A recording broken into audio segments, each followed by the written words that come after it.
Hello and welcome back, and in this video I finally get round to mounting the Antron 99 on the wall of the house and fit the rather controversial FireUp Firestick upgrade, so we'll be having a look at that later on. But first, those of you that follow the channel, remembered last week I fitted another 3 meters on the length of my pole. A little bit precarious on the umbrella stand, but it's been up there fine, you know, been working well and been getting some good signals. But it's now time to do it properly and get this antenna properly mounted on the side of the house. Right, here is the Antron 99. Now I took it down the other week and yeah, it looks absolutely fine on its pole. Survived sort of quite well. So I've now got 6 meters of aluminium and steel pole, and I'm glad to say that the connector there for the plug, the coax, yeah, it seems uncorroded, so I think I've been quite lucky in that. Now, one thing that, you know, with the Antron 99, it is a good antenna, but that last section, that top section, is incredibly whippy. It's the one thing I haven't really liked about the antenna. Even in a sort of a slight breeze, it blows all over the place. So we're hoping to solve that with the Firestick FireUp upgrade. Now the FireUp Firestick upgrade, well, it's simplicity to fit. You just simply unscrew the whippy section and it goes straight in. Got this from Thunderpole, costs around £30 UK delivered. Yeah, not exactly cheap, is it? Now, I did do some research on this, and it has sort of rather controversial results. Now, a lot of people say that sort of local DXing, you know, in this country, you're not really going to sort of see any benefit. But for sort of overseas, sort of long distance DXing, they say it does actually increase the receive and also the transmit. Now, it is slightly shorter than the other top section. You do have this sort of SWR adjustment on the top, which is, to be honest, it's just a sort of a screw bolt and a nut. So we'll be checking out if that does anything later on when we do the SWR. Now, yeah, I'd like to see an improvement from me 30 quid, but the main thing is that the Firestick section is that much firmer, it's that much stronger, and as you can see here, the antenna sits straight by itself. It won't flap about so much in the wind. When I connected the 2 3-meter poles together, I got one of these reducer joiners, and yeah, I think they're perfectly adequate, but I just wanted to be a little bit extra sure that this isn't going to kind of like at some point in the future separate. So what I want to do today is I just want to drill it and just put in a couple of self-tapping screws just to sort of, you know, make sure that once up this isn't going to come apart. Now, of course, you know, you don't have to do this, but you'll kind of like get the idea that I like to over-engineer things. It's just in my nature, really. I'm just that little bit more cautious than most people. So we've got the antenna vertical again, and I've got to be really careful here because it hasn't got its usual 50 kilograms of sand on the bottom, so it's very, very delicate at this stage.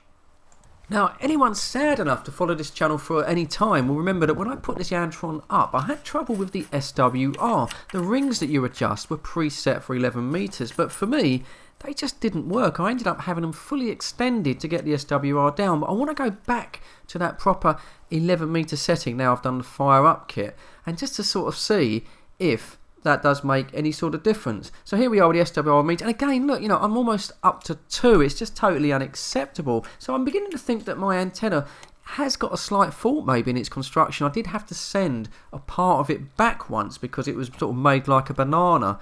But, you know, with the actual rings setting round about the correct position, it's just not working for me. So I'm going to have to extend them back up to their full position again and see how I get on with that. It's a bit odd, but it just seems to be my antenna prefers that. But if that's what works, you know, that's what works. I'm not going to sort of spend all day fighting this. So that's the rings now back in the higher position. And yeah, once again, look, the SWR has dropped down. I think that says about 1.3 or 1.4. And yeah, you know, that's, to be honest, that's good enough. Yeah, it's slightly sort of high. So the antenna really is too long. So we're going to have a look at that little nut on the end and see if we can screw it in a little bit sort of further down and see how the SWR gets on. In fact, what I decided to do in the end was just take it out because it's just extending the length of the antenna. Now, what you would do in the day on these Firesticks when you had them on your cars, the SWR, you would literally cut the end of the fiberglass pole off and then re-wrap and tape the wire. Now, to be honest, I'm not going to muck about with that today. I just want to get this thing up. So, yeah, I'm just going to remove that bolt. Probably could do with taking maybe sort of, you know, ½ inch off the end of the antenna. I'm not that keen on this like red kind of rubber thing either, but I'm afraid I'm just going to have to stick with that. So here we are back with the SWR meter, and yeah, just removing the bolt. There we go, we've got it down. I think that's about 1.2. on channel 1, and then when I flick up to 40, I think it goes up to just about 1.3, just over 1.3. And well, to be honest, you know, that's good enough. That's good enough for me. My main issue, and I had this before when I had a silver rod close to the roof of the house, was noise. It just picked up loads of noise. So I'm more worried about my noise level than the SWR. So here we are, here's the pole leaning up against the wall. At this stage the antenna's not on top, so it's just about easy to handle. And yeah, look, you know, I've marked off the wall where I want to put my T and K brackets, and time to start drilling. And I got the first one up. This is probably the most difficult one, and these are 18-inch brackets, and they just about sort of clear the fascia boards. Any less and I would have been in trouble. You know, I'd never make a roofer. I don't really like working up ladders. I don't feel particularly safe up there, to be honest. So you know, this is quite an ordeal for me to do this on my own. But anyway, this is the pole mounted on the top bracket there, and it just does clear the roof just about right, about 1.5 foot above the roof line, and that's about what I want. I don't want it too obvious at this particular time. So the next thing is to get the antenna, bolt it back onto the pole, and then I've got to handle about, I don't know, what, 9.5 meters of pole and antenna, and this is like a very awkward thing to do on your own. So luckily we used the umbrella stand again, and we carefully just put it back up the top. So I'm up the ladder now. Now, as you can see on this top bracket, I haven't done it completely up. I've slightly wrapped it in tape to hopefully stop it banging.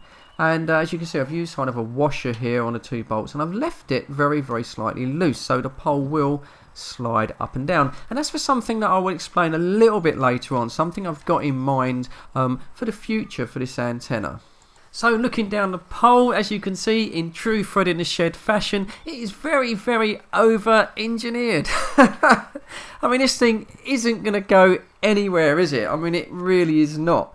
But there is some kind of slight method in my madness, and I'm using sort of 3 brackets because I say I have to be quite discreet around this neighbourhood, and I've got this idea that maybe in the future I can kind of build a mechanism and slightly raise and lower the pole as and when I sort of want to use it, thinking maybe in the winter when it's dark I can sort of crank it up an extra 1.5 meters. Hopefully no one's sort of going to notice. So yeah, that's something I've got to think about. I'm not quite sure how I'm going to do that. But for now, you know, it has moved slightly round a corner of the sort of house, so it is noticeable from the back, but probably no more so than it was with that extra pole extended. And, you know, thankfully no one has complained yet, so I'm hoping that's going to sort of stay the sort of same. And it's been up, you know, for 2 years on that pole almost, and say we were okay. But from the front of the house, it is just that little bit more visible. It's just kind of peeping over the top of the roof from certain angles, as you can see just in a minute here.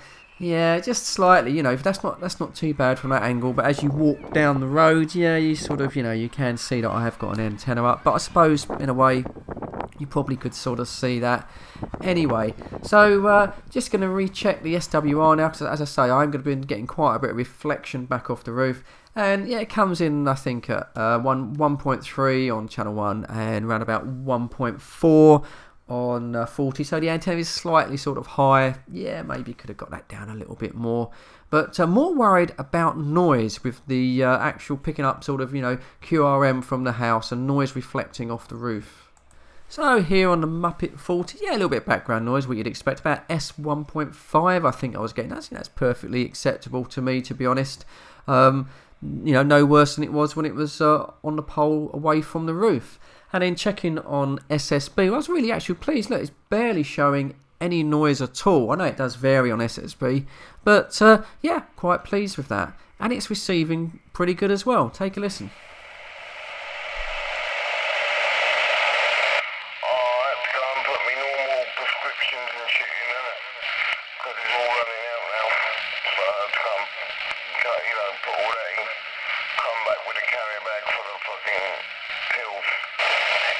That's it. You've got to love the FM40 with all the swearing and the death threats. Anyway, right, the antenna is up on the wall. It's a lot more secure, and I've got the option later on to maybe sort of rig it a little bit higher. So that's this video finished. Hope you enjoyed it. Thanks for watching as usual. Please give it a thumbs up. Subscribe to see some more. But as for now, cheers. Thanks for watching. Catch you on the next one.